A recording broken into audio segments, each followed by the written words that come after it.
हमारे एमएसआर की अगली श्रृंखला में। वी आर फॉर्चुनेट कि आज हमारे साथ हमारे एक विशेष फ्रेंड हैं, सिद्धार्थ तिवारी जी। सिद्धार्थ जी का अगर एक छोटा सा इंट्रोडक्शन मैं आपके साथ साझा करूं, तो सिद्धार्थ जी फॉर्मली एजुकेटेड हैं जर्नलिज्म में। प्रिंट मीडिया अमर उजाला से इन्होंने अपना करियर शुरू किया, फिर एक बहुत लंबे समय तक आज तक के ये नेशनल फेस बने हुए थे। आज भी अगर आप सिद्धार्थ तिवारी का नाम गूगल करेंगे तो आपको उनके आज तक पे किए हुए अमेजिंग जर्नलिज्म के उदाहरण वीडियो के फॉर्म में दिख जाएंगे। सिद्धार्थ जी का आज तक के साथ सफर थमा तो सिद्धार्थ जी ने सोशल मीडिया, जो आजकल की सबसे सशक्त माध्यम है, सोशल मीडिया को अपना माध्यम बनाया। और अभी कुछ महीनों पहले सिद्धार्थ जी ने सोशल मीडिया पे अपना एक पर्सनल यूट्यूब चैनल लॉन्च किया और 6 महीने से भी कम समय के अंदर 7.25 लाख सब्सक्राइबर इंडिविजुअल कैपेसिटी पे सिद्धार्थ जी के बने। तो ये कैसे हो पाया, और सिद्धार्थ जी एक ओल्ड स्कूल से पढ़े हुए व्यक्ति मिलेनियल जनरेशन के नए टूल को इतनी सफलता पूर्वक इस्तेमाल कैसे कर पाए, वो आज हमको मौका मिला है सिद्धार्थ जी से सीखने का। और ये चर्चा हम शुरू करें उसके पहले हम विशेष थैंक यू बोलेंगे सिद्धार्थ जी को कि इस कोरोना काल में उनकी पर्सनल बहुत बड़ी लॉस उनको गुजरना पड़ा है। सिद्धार्थ जी के अपने परिवार में लगभग सभी लोग संक्रमित हुए थे और इस संक्रमण के कारण उन्होंने अपने सगे भाई को खोया है। और उसके बावजूद एक कर्मठ व्यक्ति होते हुए, कर्म की पूजा करते हुए, सिद्धार्थ जी उस पर्सनल लॉस से आगे बढ़ते हुए अब वापस अपने जर्नलिज्म पे ध्यान देना शुरू किया। And he was kind enough कि उन्होंने हमारी रिक्वेस्ट एक्सेप्ट की और आज हमारे माई सोशल रिस्पॉन्सिबिलिटी के इस एपिसोड में हमसे बात करने के लिए वो यहाँ हमारे साथ मौजूद है। सिद्धार्थ सर, बहुत बहुत स्वागत आपका।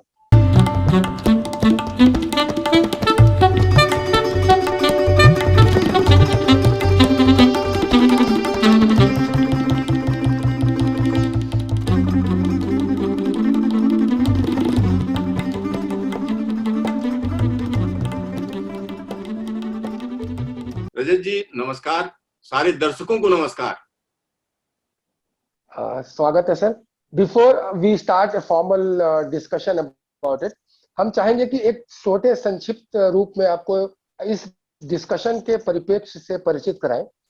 हम लोगों ने इस जो भी इस समय का पैंडेमिक का हालात चल रहा है, हम लोगों ने एक सोचा कि एक सीरीज ऑफ टॉक शो हम बनाएं जिसमें कि हम इंटरनेशनल और नेशनल लेवल के बुद्धिजीवियों को, जो कि अलग अलग डोमेन में काम करते हैं, 1-to-1 एक एक कन्वर्सेशन के लिए आमंत्रित करें और उनसे सीखने की कोशिश करें कि हर नागरिक अपनी व्यक्तिगत सामाजिक जिम्मेदारी उनके परिप्रेक्ष्य में कैसे निभा सकता है। इसका ख्याल ऐसे आया कि पहले हम सोचा करते थे कि हमने एक सरकार चुनी है जिसको हम टैक्स देते हैं और समाज उत्थान की सारी जिम्मेदारी उस सरकार की है।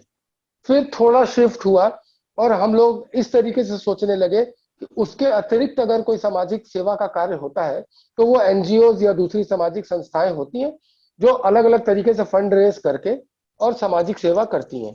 फिर एक नया थॉट आया कि बहुत सारे बड़े बड़े कॉरपोरेट्स हैं दुनिया में और हिंदुस्तान में जो मिलियंस और बिलियंस में व्यापार करते हैं, जिनको कि सरकार के कॉरपोरेट लॉ के तहत बाध्य किया गया कि अपने मुनाफे का एक फिक्स परसेंटेज उनको समाज सेवा में इन्वेस्ट करना है, जिसका नाम सरकार ने CSR दिया, कॉर्पोरेट सोशल रिस्पॉन्सिबिलिटी। तो लेकिन ये पिछले 2020 से, जब से ये कोरोना महामारी की शुरुआत हुई, हमने देखा कि चाहे अनचाहे, जाने अनजाने, हम सब बिना किसी संसाधन के भी एक दूसरे की इस प्रकार मदद करने लगे कि हमारे पास उस किए हुए काम की कोई परिभाषा भी नहीं है। नहीं आज तक कोई आर्टिकल या किसी किताब में उसको लिखा गया है कि जो सेल्फलेस तरीके से एक मित्र दूसरे मित्र की बिना जाति धर्म देखे, बिना पॉलिटिकल एफिलिएशन देखे एक दूसरे की सहयोग कर रहा है। तो ऐसे ही बात बात में एक टर्म निकल के आया कि पहले ये पूछा करते थे हम लोग कि देश ने हमारे लिए क्या किया, फिर कुछ बुद्धिजीवी आए तो ये कहे कि भाई ये पूछो कि तुमने देश के लिए क्या किया। इस कोरोना के परिप्रेक्ष्य में एक नया डिस्कशन निकल के आया कि आखिर देश है क्या। फिर एक मित्र ने बोला कि भाई हम ही तो देश हैं। तो ये पूछना शुरू किया जाए कि हमने अपने लिए क्या किया, अपने दोस्तों के लिए क्या किया, अपने परिवार के लिए क्या किया। उसी डिस्कशन में ये टर्म निकल के आता है कि it is all about my social responsibility, कि मेरा देश है और मेरी जिम्मेदारी है। तो इस कंटेक्स्ट में आप अगर इस कंटेक्स्ट को अपने तजुर्बे के चश्मे से देखें, जो आपका 20 साल से ज्यादा का मीडिया का तजुर्बा है, आपने देश के बड़े से बड़े राजनेताओं का इंटरव्यू किया है, आपने बड़े से बड़े ब्यूरोक्रेट्स का के साथ इंटरेक्शन किया है, पॉलिसी मेकर्स के साथ किया है, मीडिया डोमेन से आप खुद हैं, अंतर्राष्ट्रीय और राष्ट्रीय कोई भी बड़ा मीडिया पर्सनालिटी आपका मित्र है। तो अगर आप उन सारे एक्सपोजर और इंटरेक्शन से देखें, तो आप इस परिप्रेक्ष्य को, माई सोशल रिस्पॉन्सिबिलिटी को किस तरीके से एक्सप्लेन करेंगे सर? रजत जी, ये जो टर्म है माई सोशल रिस्पॉन्सिबिलिटी, ये आज से नहीं, अगर हम पिछले अपने पूरी संस्कृति को देखें तो क्या होता था पहले। भाई बड़े जो लोग पैसा कमाते थे वो कहीं ना कहीं कुआं बनवाते थे, कहीं बावली बनवाते थे। वो ऐसा नहीं था कि उनको अपने लिए चाहिए था, उनको पता था कि ये पेड़ लगवाएंगे तो तमाम लोगों के काम आएगा। बोलते हैं ना कि वृक्ष कबहु न फल भखे, नदी न संचय नीर, और परमारथ के कारणे साधुन धरा शरीर। तो ये जो थॉट प्रोसेस है, ये आधुनिक समय की अगर हम बात करें तो इसमें जरूर लोगों के अंदर जो सोचने का तरीका है वो बदला है, क्योंकि मॉडर्न दिखने के लिए तमाम चीजें हैं, आपके पास उतना टाइम नहीं होता है। और साथ ही साथ जो फैमिली का सिस्टम है या परिवार का सिस्टम होता था पहले, कि भाई एक संयुक्त परिवार है, उसमें आप सबके साथ इंटरेक्ट करते थे, आपको अपनी पोजीशन पता होती थी कि हम कहाँ पे हैं। लेकिन वो सारी चीजें धीरे धीरे, परिवार छोटे हो गए और हम सेल्फिश होते चले गए। तो माई सोशल रिस्पॉन्सिबिलिटी की जब हम बात करते हैं तो निश्चित तौर पर ये कहा जा सकता है कि हर एक व्यक्ति की जिम्मेदारी है कि आसपास क्या हो रहा है। मान लिया हमारे सामने वाले, जैसे मैं फ्लैट में रहता हूं, सामने वाले फ्लैट में कोई घटना हो जाए, अब हो क्या गया, हम फ्लैट में बंद हैं, तो सामने क्या हो रहा है कोई मतलब ही नहीं। ये चीज गांव में नहीं हो सकती है। गांव में अगर कोई व्यक्ति परेशान है तो 4 गांव वाले इकट्ठा हो जाएंगे कि नहीं भैया को ले चलो, अस्पताल ले चलो। तो ये जो रिस्पॉन्सिबिलिटी का एक तरीका है। और एक इसमें एक बड़ी अच्छी सी घटना मैं आपको बता सकता हूं। अभी हाल फिलहाल में एक बार रेलवे की तमाम खबरें करता हूं, तो रेलवे में था कि एक ट्रेन चली हम सफर एक्सप्रेस अगरतला से, उसकी कवरेज के लिए आनंद विहार बुलाया उन्होंने। मैं वहां गया करने, तो ट्रेन की स्टोरी गया था, लेकिन वहां पर क्या देखा, एक विकलांग व्यक्ति, यानी एक ऐसा व्यक्ति जो असक्त है, उसके बच्चे और उसकी पत्नी उसको जो है एक कुर्सी पे लेके आते हैं और फर्स्ट एसी के उसमें वो चढ़ना शुरू करते हैं। अब इसमें यह हो सकता है कि बहुत से लोग कहेंगे कि भाई मैं उसका वीडियो बनाता रहा और हमने मदद क्यों नहीं की। तमाम लोग सवाल करेंगे। इस तरीके की दुविधा जर्नलिस्ट के साथ आती है।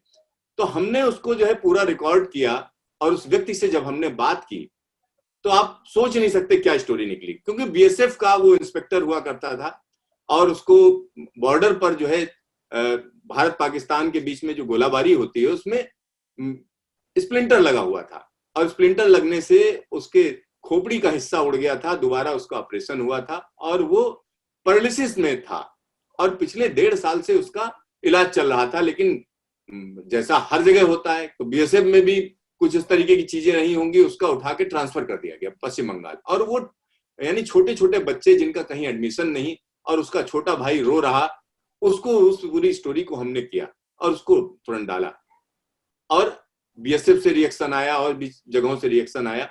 तो ऐसा नहीं है जो आसपास हम गए किसी और चीज पे थे, लेकिन हमको उससे बेहतर यानी कोई ऐसी चीज दिखती जिसको ज्यादा इंपॉर्टेंस चाहिए, क्योंकि वो ट्रेन तो फिर आ सकती है, दोबारा आप कर सकते हो, लेकिन एक व्यक्ति जिसको सबसे ज्यादा जरूरत है मीडिया की, अगर हम उसकी मदद नहीं करते तो क्या होता। भाई ठीक है 50 लोग होते हैं, मतलब नहीं रखते हैं, ठीक है, लेकिन मेरे लिए ये मुश्किल था। मैंने उसको पूरी स्टोरी की और अपने चैनल पे डाला। यानी इस समय जब मैं सोशल मीडिया में आ गया था तब की मैं बात कर रहा हूं। और उसके बाद उसका रिएक्शन ये हुआ, 9 दिन में वापस ट्रांसफर हो गया, उसका वापस यहां पर आ गया। तो हर एक व्यक्ति अपनी अपनी जिम्मेदारी निभा सकता है। आप जो काम करते हैं, मान लिया आप जो है कोई सब्जी ही बेचने वाले हैं आप, अब सब्जी बेचने वाले का दायित्व तो बड़ी सिंपल सी चीज है कि वो सब्जियां लाता है और बेचता है, उसमें जो प्रॉफिट होता है अपना घर चलाता है। अब जितने भी सब्जी वाली जगह हैं, आप जाइए, किसी का भी आपको हम कह सकते हैं तराजू सही नहीं मिलेगा। जिसका देखो किसी का कांटा टूटा हुआ है, किसी का जो है बट्टे के नीचे कुछ लगा हुआ है। तो जो बेसिक चीज है कि वो जो सोशल रिस्पॉन्सिबिलिटी है, जिम्मेदारी है, वो लोगों को नहीं पता है। वो लोग सोचते हैं ठीक है यार, 10 पैसे का हमने नुकसान कर दिया, कोई दिक्कत नहीं, हमारा जेब भर गया। लेकिन क्या ये आप सोच सकते हैं रजत जी कि आज से 100 साल पहले कोई व्यक्ति ऐसा करता, क्या उसके घर वाले उसको नहीं कहते? क्योंकि इस चीज को बड़ा बड़ा यानी हमारी संस्कृति में इस चीज को माना जाता है कि आप किसी का पैसा मार लिए तो आपको वापस करना होगा।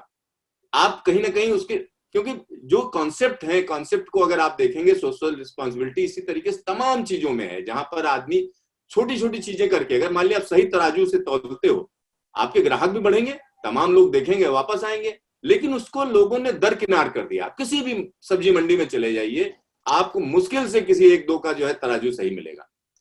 तो इस तरीके की चीजें जिन पर काम किया जा सकता है। बिल्कुल जी रजत जी। सर, अगर आपके डोमेन के एक्सपीरियंस के हिसाब से अगर आपसे पूछा जाए, तो आपका 20 साल से ज्यादा का तजुर्बा इलेक्ट्रॉनिक मीडिया का रहा है, आप नेशनल फेस रहे हैं, और अब आप सफलतापूर्वक यूट्यूब को इस्तेमाल कर रहे हैं, और इतने जल्दी आपने इतने सब्सक्राइबर बनाए, तो इससे हम ये नतीजा निकालते हैं, निष्कर्ष, कि आपको सोशल मीडिया पे सफलता का कुंजी मिल गई है।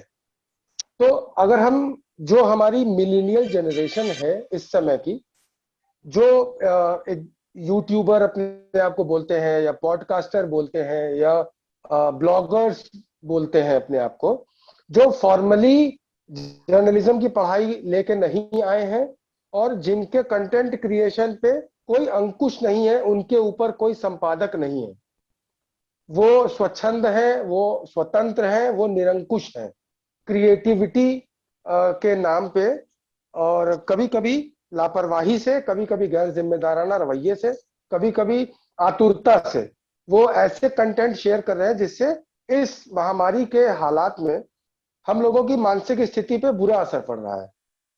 तो आप ऐसे लोगों के लिए क्या समझाना चाहेंगे, या क्या सिखाना चाहेंगे, या आपके हिसाब से इनकी क्या सामाजिक जिम्मेदारी है, जिनके पास एक मोबाइल इंटरनेट कनेक्शन और एक यूट्यूब चैनल और एक सोशल मीडिया हैंडल है? बिल्कुल रजत जी, ये सवाल जो है मेरे सामने आज का नहीं है। 2008 में मुझे ये लग रहा था कि ये दुनिया जो है एकदम पूरी तरीके से इंटरनेट पे चली जाएगी, डिजिटल मीडियम एक रियलिटी है, ये 2008 में मुझे लगा। और तब मैंने एक डोमेन बुक कराया था virginsports.com, और ये वही टाइम था जो मेक माई ट्रिप जैसी जो कंपनियां शुरुआत हुई थी। उस समय मैं हिम्मत नहीं जुटा पाया, उसको शुरुआत की, लेकिन एक होता है ना कि आप पूरी तरीके से लग जाते हैं, और एक होता है कि आप आधे अधूरे ढंग से लगे हुए हैं। तो वो डोमेन आज भी मेरे पास है। लेकिन इंटरनेट के जो इन्वेंटर थे, जिन्होंने इंटरनेट की खोज की, अगर आप उनकी बात करेंगे तो जिनेवा में सर्न है, सर्न में आप जाएंगे तो उनका कमरा है, वो आके आज भी बैठते हैं, वो आके आज भी बैठते हैं। लेकिन इंटरनेट के लिए उन्होंने जो बेसिक जो हम कह सकते हैं चीजें बनाई गई, उसमें माइक्रोसॉफ्ट जैसा लालच नहीं था।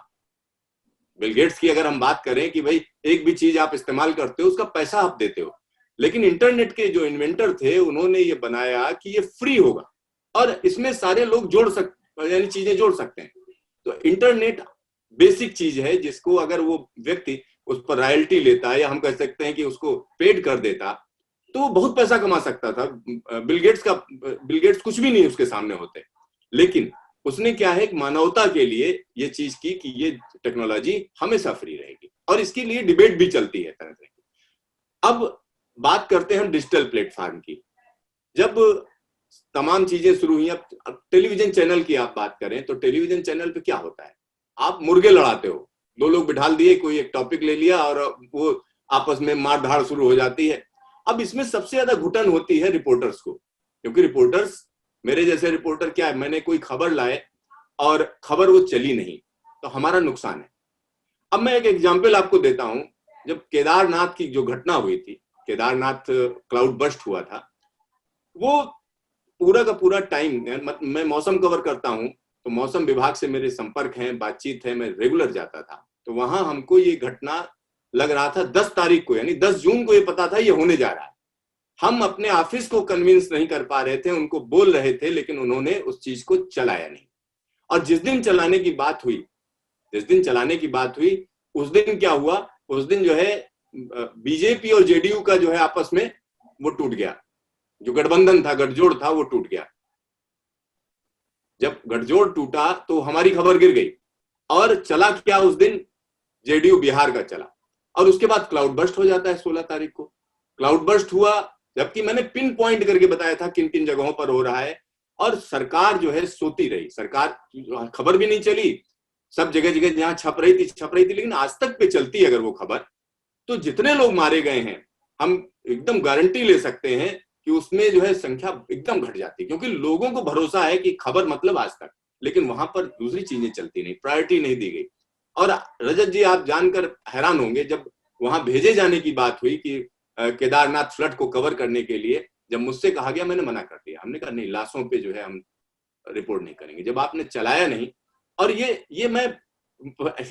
पहली दफा मैं सार्वजनिक तौर पर कह रहा हूं इस बात को, ये घटना एकदम रियल है।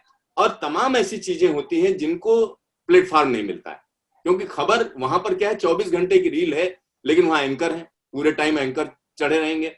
दूसरा क्या हो गया, हर खबर में एंकर ही भेजे जाते हैं, आप जान लीजिए कि उनको ही दिखना है।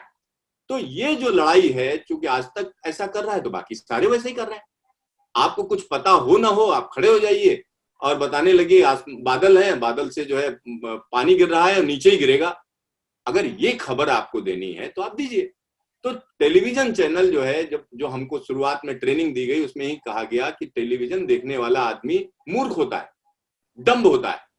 वो क्या है कि उसको आप इंगेज किए रहो, नौटंकी करनी है, आप इंगेज करोगे तो उसी सिलसिले में तमाम चीजें शुरू हुई, चाहे वो नाग नागिन का डांस हो, या हम कह सकते हैं जिस तरीके से, चैनल का नाम तो लेना ठीक नहीं है, तमाम चैनल थे, उसमें हमारा चैनल भी था, बिना ड्राइवर की कार, वो भी चला। तो ये एक ऐसी घुटन थी जो हमारे अंदर बैठी हुई थी कि अब कैसे होगा, क्या होगा, खबर हम देंगे, दिखेगा कोई और, दिखने का भी प्रेशर होता है। ये सारी चीजें चलती रही, और उसके बाद हमें समझ में आया कि नहीं, डिजिटल मीडियम एक सॉलिड मीडियम है। और दूसरी परेशानी क्या है, हम कहते जरूर हैं कि सच बोलना चाहिए, ईमानदार होना चाहिए। अगर आप ईमानदार हैं, सच बोलते हैं, तो आप राजा हरिश्चंद्र बन सकते हैं, ठीक है। राजा हरिश्चंद्र का हर्ष क्या हुआ कि भाई मरने के बाद ही उन पर जो है फूल गिरे, उससे पहले नहीं गिरे कुछ भी, अपने बेटे का भी कफन खरीदना पड़ा। तो इस देश में ईमानदार और ऐसे लोगों की यही स्थिति है, ऐसा नहीं है, इसमें कोई बदलाव नहीं है। अगर आप रजत से सुन रहे होंगे तो आपको लग रहा होगा मैं क्या कह रहा हूं, लेकिन सच्चाई है ये। तो इसमें परेशानी क्या हो गई कि भाई डिजिटल मीडियम, अब डिजिटल मीडियम में क्या है, डिजिटल मीडियम का इस्तेमाल किया इस सरकार ने, जब 2014 में जम के इस्तेमाल हुआ डिजिटल मीडियम का, और इस मीडियम का मतलब समझ में आया लोगों को, उसके बाद सारे चैनलों ने अपना डिजिटल शुरू किया, बहुत सी चीजें शुरू हुई। तो डिजिटल मीडियम का सबसे बड़ा फायदा क्या है कि आप अगर नॉलेज रखते हैं, content is the king, content is the king, ये टेलीविजन के लिए भी है, लेकिन कंटेंट वहां पर किंग नहीं रह गया है, क्योंकि जिन लोगों को कंटेंट देना है वो उसमें खेल कर रहे हैं।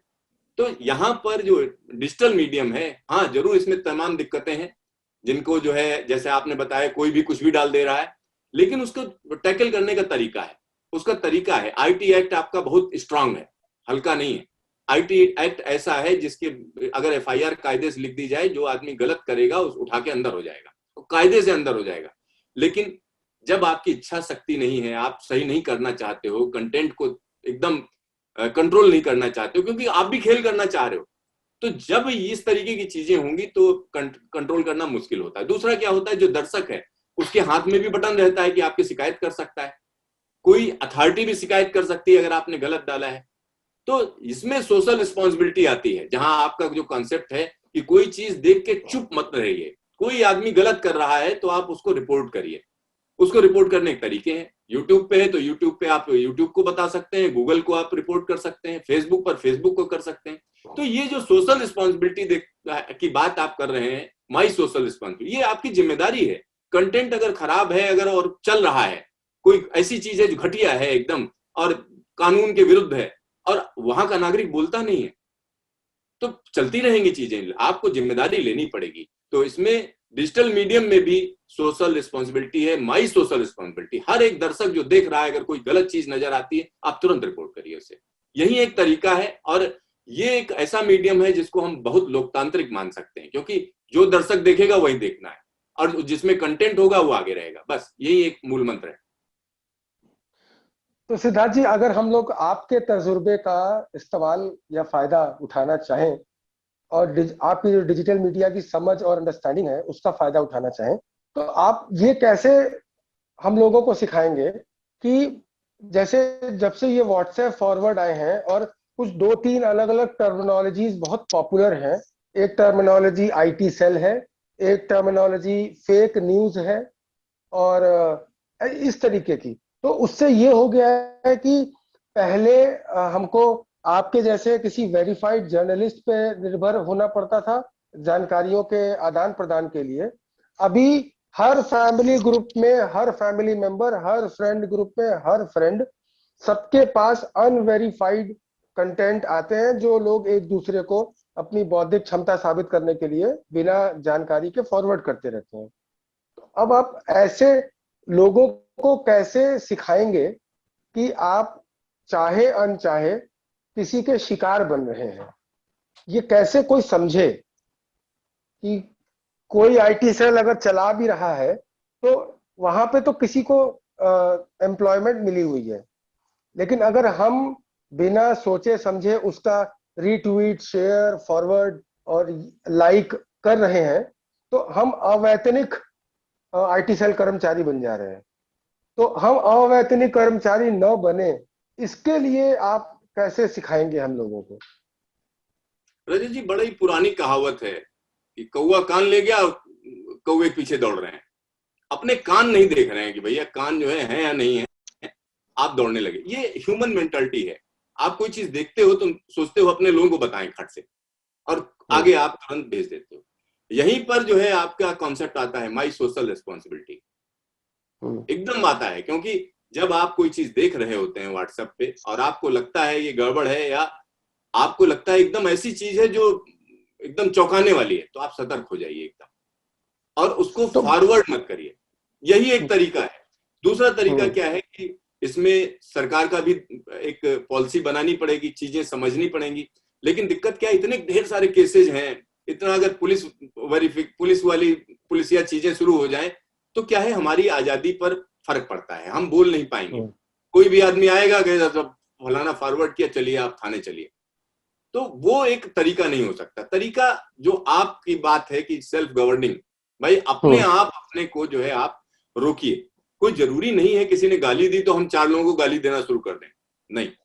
तो आइडियोलॉजी आपकी अपनी जगह है, लेकिन समाज के प्रति जिम्मेदारी अपनी जगह पे है।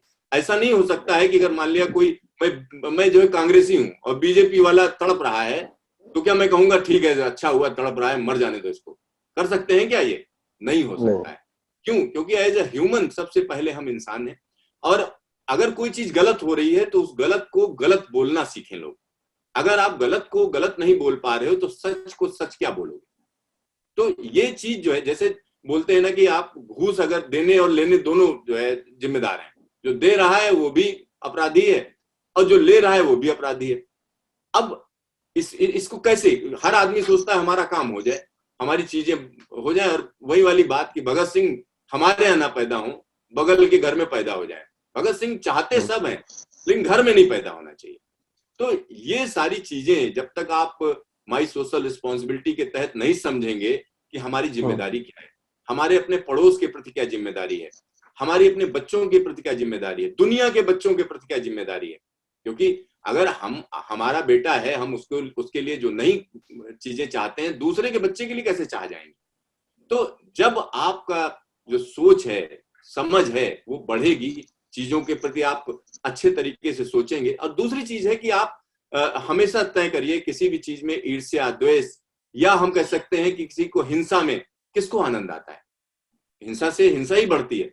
अगर आप अहिंसक हैं, प्यार मोहब्बत की बातें करते हैं, तो प्यार मोहब्बत बढ़ेगी। यही तरीका है, और कोई तरीका दुनिया में नहीं हो सकता। तो इसके निपटने का तरीका यही है। सोशल मीडिया का जो वायरल की जाती हैं चीजें, तो उसके पीछे आईटी सेल तो होता है, लेकिन आम आदमी भी जिम्मेदार है। आम आदमी को अगर सोच समझ के आप फॉरवर्ड नहीं करते हैं, वो चीज वहीं रुक जाती है, क्योंकि आगे जाके वो 4 लोगों को और होती है। तो तरीका यही है कि आप अपने को माई सोशल रिस्पॉन्सिबिलिटी समझें और इस तरीके की चीजों को आप फैलाएं नहीं। जी। तो सिद्धार्थ सर, आपकी इस बात को सुन करके मेरी एक याद ताजा हुई कि जैसे आपके जैसे मेरे मीडिया में और भी बहुत अच्छे दोस्त हैं, तो आप लोग के साथ रह रह के थोड़ी सी एक्सपोजर मीडिया डोमेन का जो हमें मिला है, हमने देखा है अक्सर कि आप लोगों को जब कोई प्रेस विज्ञप्ति, प्रेस रिलीज या न्यूज बना के कोई भी भेजता है, तो आप लोग उस प्रेस विज्ञप्ति को ये हम वैसे ही मान रहे हैं जैसे कि हमें कोई व्हाट्सएप फॉरवर्ड आ गया, और वैसे ही आपको एक प्रेस विज्ञप्ति आती है। तो आप एक रिस्पॉन्सिबल जर्नलिस्ट होने के नाते, चाहे प्रिंट मीडिया में, चाहे इलेक्ट्रॉनिक मीडिया में, चाहे सोशल मीडिया में, क्या हमने जो विज्ञप्ति आपको भेजी, आप एज इट इज उठा करके बिना सोचे समझे अपने मीडिया में पब्लिश कर देते हो? रजत जी, ये सवाल जो है आप जो बोल रहे हैं, ये इस समय का मीडिया का हाल यही है, क्योंकि जो ढेर सारे प्लेटफॉर्म आ गए, बहुत से प्लेटफॉर्म ऐसे हैं उनकी फॉर्मल जो है ट्रेनिंग नहीं है। अब उनको लगता है कोई भी चीज आप उठा के दे दीजिए और लोग उसको पढ़ रहे हैं, आप बगैर जांचे परखे, क्योंकि प्रेस विज्ञप्ति एक ऐसी चीज है, मान लिया मौसम विभाग की प्रेस विज्ञप्ति है, ठीक है, अब कोई इंफॉर्मेशन मानसून इस तारीख, मैं एक बात बता रहा हूं आपको, वो अलग चीज हो गई। लेकिन किसी कंपनी की रिलीज है जिसमें उसके रिजल्ट है, या कोई उन्होंने CSR के तहत कुछ किया है, तो उसमें हम लोग देखते हैं कि हेडिंग क्या होगी, क्या चीज जो है बेहतर हो सकती है, जिसको मान लिया हमें कोई क्वेरी है तो हम उनसे बात करेंगे कि भाई ये आंकड़ा भेजिए, ये चीज कैसे है, क्या है। तो प्रॉपर तरीका तो ये होता है कि आप उसको, और दूसरा क्या होता है, प्रेस रिलीज जो है, अमूमन मैंने अखबार में जब काम किया था, अमर उजाला कारोबार और अमर उजाला में, अगर प्रेस रिलीज से रिलेटेड कोई खबर आप लेके आते हो तो आपका जो ब्यूरो चीफ है वही नाराज हो जाएगा। मतलब अगर आप उसमें कोई एंगल नहीं ढूंढते हो, कोई नई चीज नहीं होती है, संपादक तो दूर की बात है, संपादक तो अलग चीज हो गई, लेकिन आपका ब्यूरो चीफ ही समझ लेगा ये विज्ञप्ति लेके आ जाता है। तो ये चीजें जो है, यानी जो हम लोगों ने देखी, विज्ञप्ति को खबर नहीं माना जाता है, चाहे वो आपका टेलीविजन चैनल हो या आइडिया जो है मेन होता है, आप क्या ओरिजिनल आइडिया दे रहे हो, क्या नया कर रहे हो।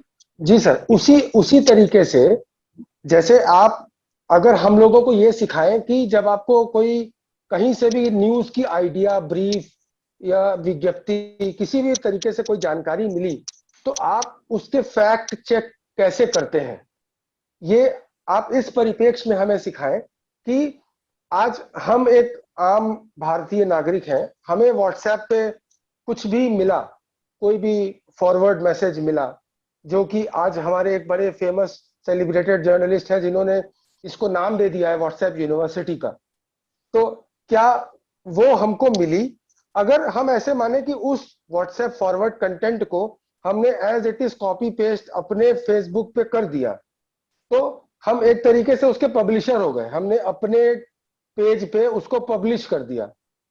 तो मेरे अपने पास उसके फैक्ट चेक करने के लॉजिकल तरीके एक आम इंसान के, भाई मेरे मामा, मेरे मौसा, मेरे चाचा जो व्हाट्सएप ग्रुप पे भेज रहे हैं, या मेरा दोस्त, तो मेरे पास क्या लॉजिक होना चाहिए, जैसे अगर हम एजुकेट कर सके लोगों को कि अगर ये कुछ चीजें हैं बुनियादी जो आप पहले देख लीजिए तभी उसको एंडोर्स कीजिए। मेरा मानना है कि अगर हमने फॉरवर्ड किया तो हमने एंडोर्स कर दिया उसको, या हमने अगर अपने फेसबुक के ट्विटर पे डाल दिया तो मेरा एंडोर्समेंट जुड़ गया। नहीं, बिल्कुल सही कह रहे हैं जी। इसमें इसका लॉजिकल क्या तरीका है? एक ही पैमाना है। एक कहावत है, लोभियों के शहर में ठग भूखे नहीं मरते। ये कहने मतलब एक बेसिक कहावत है। अब आप समझिए, कभी भी जो है, आप मान लिया, एक घटना बताता हूं मैं नया नया दिल्ली आया था और चांदनी चौक में टहल रहे थे, तब तक एक बंदा आया और 2 लोग आपस में बात कर रहे थे कि यार ये कैमरा जो है इतने का है। वो कह नहीं नहीं साहब, हम तो 1.5 लाख से नीचे नहीं बेचेंगे, 2 लाख से नीचे नहीं, वो आपस में, और उसने रख लिया, फिर वापस कि साहब तो छोड़ गए।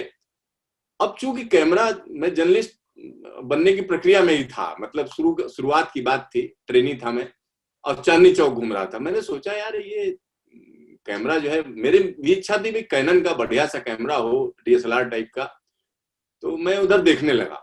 उतनी देर में उस ठग ने समझ लिया कि इनका इंटरेस्ट है। आप सोचिए, उसको समझ में आ गया इंटरेस्ट है। फिर वो दूसरे को लेके आया और आपस में बात की।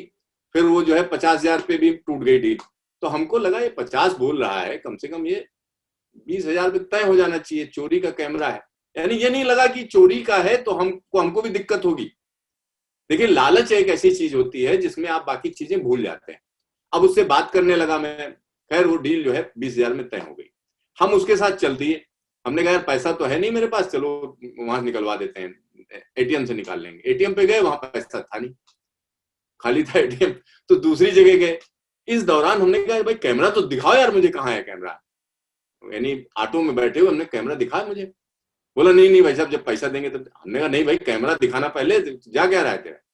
तो वो जो है दिखाने में बड़ा संकोच करने लगा।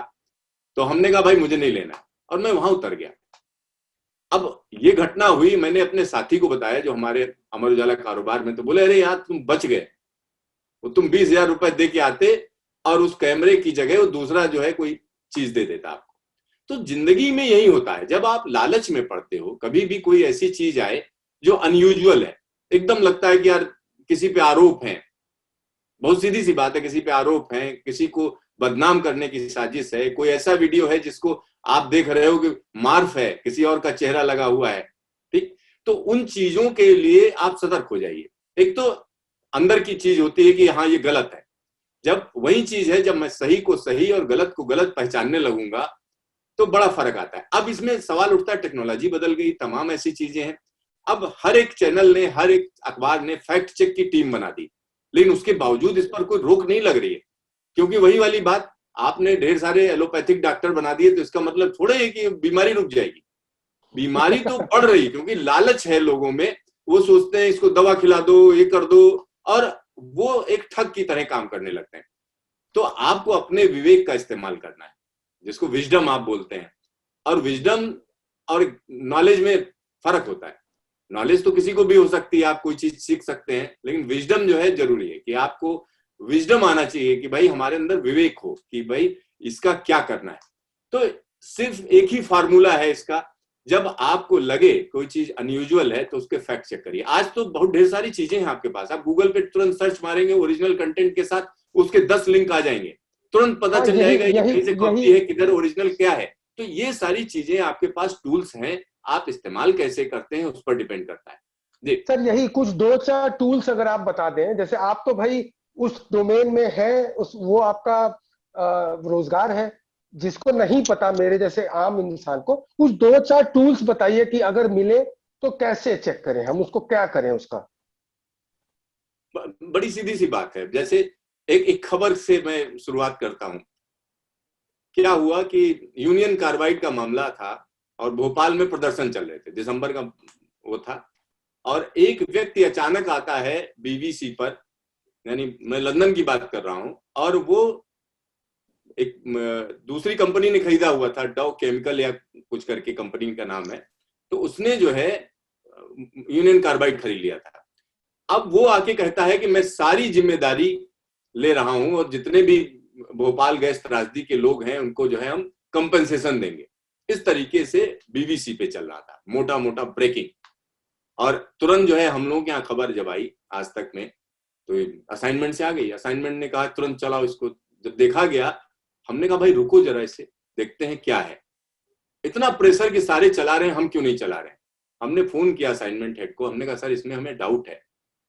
और उसको जाके सिंपल सा, हमें कुछ नहीं करना था, जो डाउ केमिकल थी उसी की वेबसाइट पर जाके हमने देखा तो वहां पर एक डिक्लेरेशन पड़ा हुआ था कि यूनियन कार्बाइड वाली घटना से उनका कोई लेना देना नहीं, यानी उनको सिंपैथी है लेकिन उसकी लाइबिलिटी ओन नहीं करते हैं। ये जो है पड़ा हुआ था और हम लोगों ने उसको नहीं चलाया खबर को। अब आप सोचिए ऐसे वातावरण में जहां पर एक एक सेकंड की मार हो कि भाई इसने चला दिया उसने, बीबीसी को उसके लिए माफी मांगनी पड़ी थी, क्योंकि वहां पर एक इस तरीके का ऑर्गेनाइजेशन है जिसमें तमाम तरीके के लोग जो है कुछ भी बन के कहीं भी बैठ जाते हैं, और वो बंदा वहां से निकला गायब हो गया। बीबीसी को बाकायदा माफी मांगनी पड़ी थी, लेकिन उसकी खबर देखकर जो लोग चला रहे थे वो तुरंत एक्सपोज हुए, लेकिन हमारे यहाँ चैनल पे नहीं चली। एक बहुत साधारण सी बात है, कोई भी पहला तरीका ये है, कोई भी चीज ऐसी दिखती है तो उसके ओरिजिनल सोर्स पर जाइए आप। मान लिया कोई चीज है तो आप जाइए, ट्विटर के ट्वीट है तो आप देखिए उसे कि इसने ट्वीट किया नहीं किया। ट्वीट जो है बना कर भी लोग भेज देते हैं, आप उसको फॉरवर्ड किए जा रहे हैं व्हाट्सएप पे, तो आप उस व्यक्ति के ओरिजिनल अकाउंट पर जाकर देख सकते हैं, इतना तो कर ही सकते हैं। इसी तरीके से मान लिया फेसबुक की कोई चीज है तो उसको आप देखिए, वीडियो सर्च कर सकते हैं आप गूगल पे जाके। मान लिया कोई ऐसा वीडियो है, कोई ओरिजिनल वीडियो का ही उसने चेहरे कुछ लगा रखे हैं, आप उसको जब डालेंगे तुरंत गूगल आपको बताएगा कि वीडियो सर्च में क्या है। इमेज सर्च कर सकते हैं, तमाम सर्च इंजन है जिसमें इमेज को, ओरिजिनल इमेज आप सर्च कर सकते हो। तो ये टूल्स सारे के सारे इंटरनेट पर हैं और उनका इस्तेमाल आप बड़ी बुद्धिमत्ता के साथ कर सकते हैं। जिस चीज में डाउट हो, जहां पर भी आपको लगे कि इसमें गड़बड़ है या हम नहीं तलाश पा रहे हैं, उसको फॉरवर्ड करने की जरूरत नहीं। बहुत सीधा सा नियम है। अगर मान लिया मैं भी यही करता हूं, किसी जगह पर मुझे लगता है कि हाँ कुछ गड़बड़ है, जैसे एक किस्सा है कि भाई एक बुढ़िया जा रही थी, तो बुढ़िया ने तब तक एक देखा घुड़सवार चला आ रहा था, तो उसने रोका, कहा अरे भैया हमको छोड़ दोगे अगले गांव तक? तो उसने कहा नहीं छोड़ सकते, हमको कहीं और जाना है। आगे गया और फिर वापस लौट आया वो घुड़सवार। तो उसने कहा अरे माँ जी बैठो, आप चलो आओ छोड़ देते हैं। बोले ना बेटा हम तेरे साथ ना जाएंगे। तो उसने क्यों? कहा जो पहले जिससे पूछा था तो वो नहीं है।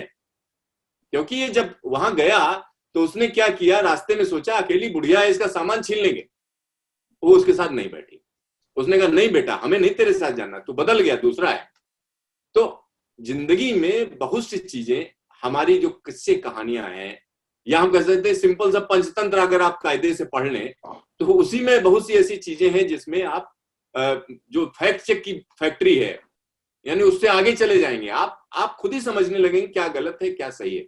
बेसिक जब तराजू आपके पास होगा आपके अंदर कि हाँ सही गलत में आप फर्क कर पाएंगे, तो आप, हमें नहीं लगता है कि कोई किसी टेक्नोलॉजी की जरूरत है। टेक्नोलॉजी तो आपकी टूल्स हैं, उन टूल्स का इस्तेमाल आप कर सकते हैं। गूगल पे जाइए या दूसरे जो सर्च इंजन है उस पर जाइए, तमाम चीजें आपको मिलेंगी जहां पर आप फैक्ट चेक कर सकते हैं। जी, आपकी इस बात से एक और बात याद समझ में आती है कि जैसे अभी आपने बीबीसी वाला एग्जांपल दिया, तो आप बात कर रहे थे अपने एक ऑर्गेनाइजेशन की, जहां हम ये एज्यूम करके चलते हैं कि हर आदमी फॉर्मली एजुकेटेड होगा और एक हायरार्की का सिस्टम होगा, जहां पे किसी खबर को 3 लोग 4 लोग या जो भी टीम डिस्कस करती होगी, वेरीफाई करती होगी, अलग अलग लोगों की जिम्मेदारियां होती होंगी और वो फिर उस पर काम करना है कि नहीं करना है, और अगर करना है तो कैसे करना है। तो हम ये माने अगर हायरार्की और अप्रूवल को हम सिंपल हिंदी में अगर बोले, तो मेरे जैसा आदमी बोलेगा कि अंकुश है आपके थॉट्स पे। तो आप अगर गलत सोच रहे हैं या लापरवाहीवश या अज्ञानतावश, तो कोई ना कोई हायरार्की पे अंकुश लगेगा और ब्राइटर पॉसिबिलिटी होगी कि आपसे गलत चीज आगे फॉरवर्ड नहीं होगी। अगर हम सामाजिक परिवेश में उसको देखें, ये जो व्हाट्सएप फॉरवर्ड और फेसबुक शेयर और यूट्यूब फॉरवर्ड जो हम सारे दुनिया के लोग आजकल कर रहे हैं, बड़े अपने आप को इंटेलेक्चुअल साबित करने के लिए, तो इसमें आपकी क्या राय है कि चूंकि सोशल सोसाइटी में तो कोई हायरार्की है नहीं, तो हम एक दूसरे के अंकुश कैसे बन सकते हैं? इसमें फिर वही आपका कॉन्सेप्ट आ जाता है, माई सोशल रिस्पॉन्सिबिलिटी। जब आप अपने को समझने लगेंगे कि भाई हमारे इस काम से किसी को क्या नुकसान हो सकता है, वो गांधी जी वाली बात है कि कोई काम अगर आप करते हैं तो आप ये सोच लीजिए देश का सबसे कमजोर आदमी, उस पर क्या असर पड़ेगा। तो उसी तरीके की चीज है ये कि जब आप जो है अपने आप समझने लगोगे कि हमारी, जैसे फेसबुक फॉरवर्ड हो गया या और भी चीजें, अब हायरार्की की आप बात कर रहे थे कि तमाम संपादक होते हैं, चीजें होती हैं, अंकुश होते हैं। एक किस्सा मैं आपको और बताता हूँ, आज तक का ही किस्सा है। बनारस से एक खबर आई कि यहाँ पर एक हवाई जहाज जो है उतरा और फिर ऊपर उड़ गया, 3 जो है छलांगे लगाकर वो जो है दुर्घटना से बच गया। जब वो वीडियो आया तो इंडिया टीवी ने चलाना शुरू, इंडिया टीवी था या पता नहीं, नाम नहीं लेना चाहिए मुझे, दूसरे चैनल ने चलाना शुरू कर दिया। यहां पर प्रेशर हो गया और जो बंदा एविएशन कवर करता था उसने जो है कहा नहीं ऐसा नहीं है, हमारा सोर्स कंफर्म नहीं कर रहा है, लेकिन बनारस का स्टिंगर वो भेज रहा था और उस खबर को चलाया गया। उससे कहा गया तुम मूर्ख हो, तुमको पता ही नहीं है। और सीनियर जर्नलिस्ट था, उस पर इतना प्रेशर बना दिया गया कि उसने कहा नहीं हम नहीं चलवा सकते, और वो खबर चली। पता चला वो कोई बाहर की विदेशी ब्रांड थी जिसका एड था, वो उसको जो है लोगों ने सीडी दे के चलवा दिया। तो अंकुश की जब हम बात करते हैं, अंकुश होता है, अब यहां पर ऐसा क्यों हुआ, कारण क्या था? कट थ्रोट कंपटीशन चल रहा था, टीआरपी के मामले में पिछड़ रहा था आज तक, और नंबर 1 नंबर 2 वाली आपस में लड़ाई चल रही थी। अब प्रॉब्लम क्या है कि जब आप सही गलत में ही फर्क नहीं करोगे, आप उस रेस में चले गए जिस रेस में आपको नहीं जाना है, तो यहां पर अंकुश जरूरत होती है संस्थान की, अपनी समझ की। लेकिन चूंकि आप उसी रेस में हो, तो अब एक बार एक खबर चली और बताते हैं आपको कि मंगल पर एक लड़की नहा रही है, ऐसी फोटो आई है नासा से, ये बड़े चैनल ने चलाया था। हमारे पास भी हमारे चैनल से फोन आया, मैं हंसने लगा बहुत जोर से। हमने कहा सर ऐसा कैसे हो सकता है? बोले देखो सिद्धार्थ, मैं भी जानता हूं ऐसा नहीं हो सकता है, लेकिन अगर कोई खबर चला रहा है तो हमको भी तो कुछ चलाना है। जब ये चीज अगर आपके ऊपर हो गई कि नहीं साहब किसी ने फॉरवर्ड किया, हमको फॉरवर्ड करना है, आपका अपने ऊपर अंकुश नहीं है, तब तो कोई सिस्टम ही नहीं है। आप गलत करते रहोगे, कोई रोक ही नहीं सकता है। क्योंकि अगर इस देश में 130 करोड़ लोग सड़क पर निकल आए और एक दूसरे को मारने पीटने लगे, तो कौन सी पुलिस, कौन सी सेना रोक पाएगी? आप नहीं रोक सकते हो, एनार्की हो जाएगी। लेकिन उनको अपने अंदर, अपने परिवार से अगर आप प्यार करते हो, अपने लोगों से प्यार करते हो, ठीक है, अपने बच्चे से अगर आपको प्यार है, तो आपको ये चीज समझनी पड़ेगी कि हम जो कुछ भेज रहे हैं किसी का नुकसान ना हो, हम किसी के ट्रैप में ना फंसे, हम लालच में ना फंसे कि हाँ ऐसा कर रहे हैं। हो सकता है लालच आपकी अपनी अपनी आइडियोलॉजी हो कि हम अपनी आइडियोलॉजी के लिए ये कर रहे हैं, नहीं, आप आइडियोलॉजी में भी रहिए लेकिन अपने सही और गलत में फर्क करना सीखिए। क्योंकि गलत अगर आपके साथ हो रहा है या आप किसी के साथ गलत कर रहे हैं तो गलत ही है, वो किसी तरीके से सही नहीं हो सकता है।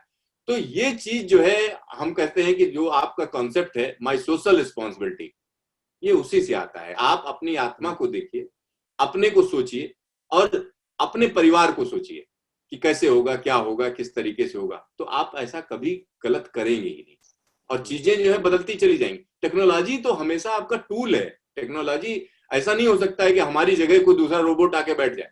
जब होगा तब होगा, आर्टिफिशियल इंटेलिजेंस जब आएगा, चीजें तमाम उस डायरेक्शन में जाएंगी, फिर हमारा मतलब नहीं रह जाएगा ना।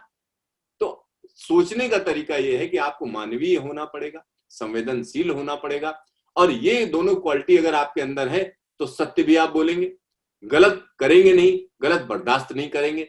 तो ये जो बेसिक वैल्यूज हैं, अगर आपके अंदर आपने उनको तिलांजलि नहीं दी है, एकदम हाथ नहीं खड़े किए हैं, तो आप, हम, मेरे हिसाब से यही तरीका है कि आप अपने कैरेक्टर को बढ़िया करिए, समझ को बढ़िया करिए, ईर्ष्या कम करिए, किसी से जलन मत करिए, न जाति न धर्म, ये सारी चीजों पर अगर आप वो रहते हैं कि हाँ सही चीज सही है, इंसान बनिए, सारी चीजों का सोल्यूशन है। जी, जैसे पिछले कुछ दिनों से हम देख रहे हैं, कुछ महीनों से रादर, कि हमारे स्कूल के व्हाट्सएप ग्रुप में, कॉलेज व्हाट्सएप ग्रुप में, इवन बिजनेस एसोसिएशन के व्हाट्सएप ग्रुप में, फैमिलीज के व्हाट्सएप ग्रुप में, अब धीरे धीरे सब लोग सेल्फ डिसिप्लिन पे आ रहे हैं और इतने स्ट्रिक्ट होते जा रहे हैं कि no message of religion and politics will be entertained in the group. और हमने देखा है हमारे स्कूल और कॉलेज के ग्रुप में तो जो हमारे सीनियर्स हैं या हमारे क्लासमेट्स हैं, वो इतने कभी कभी स्ट्रिक्ट हो जाते हैं कि अगर एक दो बार रिक्वेस्ट करने पे अगर कोई नहीं मानता, उसको ग्रुप से हटा दिया जाता है। तो इस तरीके का अनुशासन अब देख रहे हैं धीरे धीरे लोगों में आ रहा है कि मतलब जरूरत क्या है आपको पॉलिटिक्स और रिलीजन के एक्सट्रीम विषयों को शेयर करने की। हाँ बिल्कुल सही कह रहे हैं आप जब किसी पार्टी को लेके या राजनीति को लेके अपने अड़ोसियों पड़ोसियों से, अपने मित्रों से जो है जब खटास हो जाए, तो आप समझ लीजिए गलत रास्ते पे है। एक बड़ी सीधी सी बात है, अगर एक आदमी टकरा रहा है आपसे तो हो सकता है वो आदमी गलत हो, लेकिन आप जिधर चल रहे हैं और ढेर सारे आदमी आपसे टकरा रहे हैं, इसका मतलब आपकी डायरेक्शन गलत है, आपकी दिशा गलत है। तो चीजों को परखने का तरीका यही होता है कि किस तरीके से। और दूसरा क्या है कि 24 घंटे हैं आपके जिंदगी में, हम तो यही मानते हैं 24 घंटे हैं। अब 24 घंटे में आप 8 घंटे ऑफिस को दे दिया आपने, 8 घंटे सोएंगे आप, 16 हो गए, कितना बचा? 8 घंटा बचा।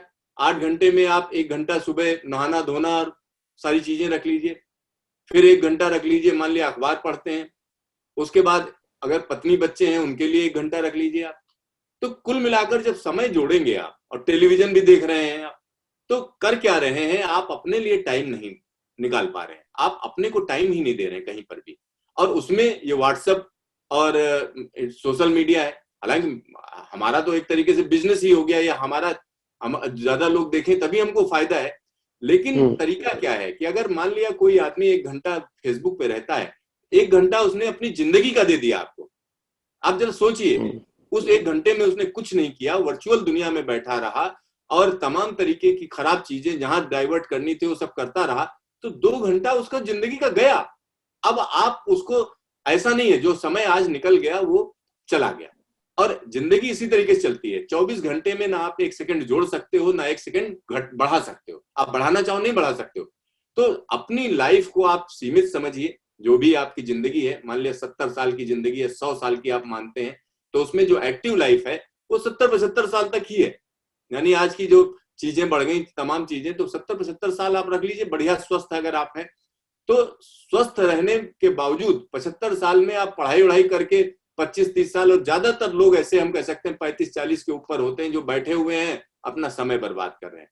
तो अगर आप उस चीज को समझ लें कि हमारे जो बोलते हैं ना कि time is money, your money is time, दोनों चीजें हैं। मतलब मैं इसको उल्टा कहता हूं, टाइम आप जो है मनी के पीछे मत भागिए। पहली चीज तो ये है कि आप अपना काम करिए, आपको जब आत्मसंतुष्टि आए, चीजों को अच्छा लगे कि हाँ हम कर रहे हैं, क्योंकि कोई अच्छा काम आप कभी भी करते हो तो अंदर से बड़ी संतुष्टि मिलती है।